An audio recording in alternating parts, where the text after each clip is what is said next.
अस्सलामुअलैकुम। मैं निदा खान बरेली से। जैसे कि आप सब जानते हैं कि मेरी शादी दरगाह आला हज़रत में हुई थी और शादी के कुछ टाइम बाद ही हमारे एक डिस्प्यूट हो गए थे काफ़ी सारे, जिसकी वजह से हमारे केसेस कोर्ट में हैं।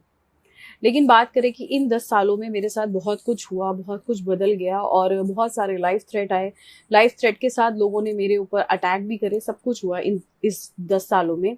लेकिन बीते दिनों की बात करें, जब से 26 सितंबर का मामला हुआ है तौकीर मियां को अरेस्ट करने का, तो उससे मैं बहुत कुछ कहना भी चाहती थी, लेकिन ड्यू टू कंडीशन और सिचुएशन की बात करें, बहुत सेंसिटिव मामला था और कहने से मैं भी थोड़ा हिचक रही थी। लेकिन उनके जो फॉलोअर्स हैं, लेकिन वो नहीं हिचकते हैं किसी को भी कुछ कहने से और ना ही कभी डरते हैं। आप देखिए कि किस तरीके से मुझे कॉल्स रिसीव हो रही है उसके बाद से, जिसमें वो खुलेआम लाइफ थ्रेट्स देते हैं। इस तरीके के नंबर आ रहे हैं, शायद नो कॉलर आईडी जो दिख रहा है इसमें नंबर डिस्प्ले नहीं होते हैं। ठीक है, इस तरह की कॉल्स मुझे रिसीव हो ही रही है। ठीक है, और जब उनका दिल नहीं भर रहा है कॉल्स से बात करने के लिए, तो वो मेरे ही सोशल प्लेटफॉर्म पे इस तरह की गाली गलौज करते हुए नजर आएंगे। तो अब जो हालात मेरे साथ हो गए वो बहुत ज़्यादा डिस्टर्बिंग है मेरे लिए। देखा जाए, मैं घर से बाहर निकलूंगी, घर से वापस आऊंगी कहीं से, तो कोई ना कोई आएगा, पहले सीधे जाएगा, फिर देखेगा कि मैं जा रही, फिर वापस घूम कर आएगा, फिर कुछ कह के चला जाएगा, कोई धमकी दे के चला जाएगा, कोई कुछ कह के। मतलब मुझे लगता है कि एक फीमेल सिक्योरिटी नाम की चीज मैं मिस करने लगी हूँ यहाँ रहने के बाद, जो कि नहीं होना चाहिए। क्योंकि इन 10 सालों में जो मैंने सफरिंग ली है, उसके बाद भी ये हालात है कि सोशल प्लेटफॉर्म पे क्या हम इन लोग की गालियां सुनने के लिए बैठे हुए हैं? अगर हमारे पास सोशल प्लेटफॉर्म है तो हम वहाँ बात रखते हैं।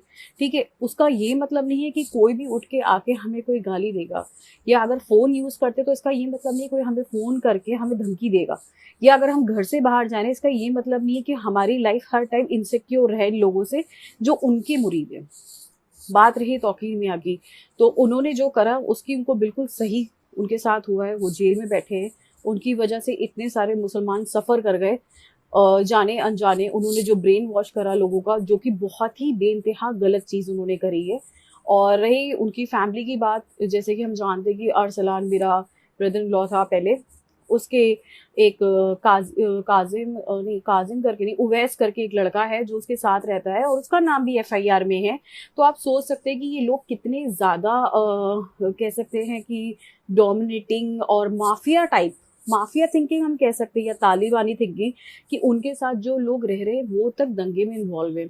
अगर हम और पुरानी बात करेंगे तो कमलेश तिवारी करके एक पहले हत्याकांड हुआ था, उसमें भी दरगाह का एक मौलाना साहब थे, वो इन्वॉल्व पाए गए थे, लेकिन बाद में उन्हें बेल मिल गई, बट ऑन डाउटफुल बेसिस उन्हें अरेस्ट कर लिया गया था। तो अगर ऐसे बहुत सारे मैं कह सकती हूँ कि इंसिडेंट हैं जो दरगाह के नाम पे रिलेटेड रहे हैं। तो मैं एंड करना चाहूँगी इस वीडियो को यहीं पे कि जिस तरीके से इस टाइम माहौल चल रहा है ये बहुत ही ज़्यादा नेगेटिव है। और मुझे लगता है मेरे लिए तो ख़ास तौर से कि मैं जिस प्लेटफॉर्म पे भी जहाँ भी जा रही हूँ, I am feeling very insecure, unsafe.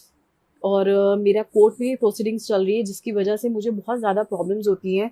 और आए दिन कुछ ना कुछ रहता है। मेरे हस्बैंड के वारंट्स भी निकल रहे हैं, लेकिन as usual police will not take any action, और मैं इतनी होप भी नहीं करती हूँ। बट हाँ, मैं इस वीडियो के through I want to report all this incidents, कि कल को कुछ होता है तो who is responsible for all this. और अभी तक जो रहा है सबको पता है कि इन लोगों ने क्या नहीं करा है और क्या नहीं करने की कोशिश की है, अगर हम पीछे देखा जाए। और तौकीर मियां के मामले तो बहुत ही ज़्यादा सेंसिटिव रहे हैं। जैसे उनकी पहली वाइफ पाकिस्तानी थी, उन्हें ट्रिपल तलाक दे के उनको निकाल दिया, वो वापस चली गई, फिर उन्होंने दूसरी शादी कर ली। तो अगर हम फैमिली के ऊपर जाएंगे तो उनके बारे में बहुत सारा कुछ है जो मैं नहीं कहना चाहूँगी ऑनलाइन इस टाइम। लेकिन हाँ, मैं चाहती हूँ कि police should look after all this, कि ये कौन कर रहा है, किस लिए कर रहा है। आई वांट टू नो कि इन लोगों को ट्रेस आउट करना चाहिए जो बिना मतलब कि किसी को भी सोशल प्लेटफॉर्म पे आके थ्रेट दे रहे हैं, कॉल करके थ्रेट दे रहे हैं। तो ये बहुत ज़्यादा ख़राब है। Thank you.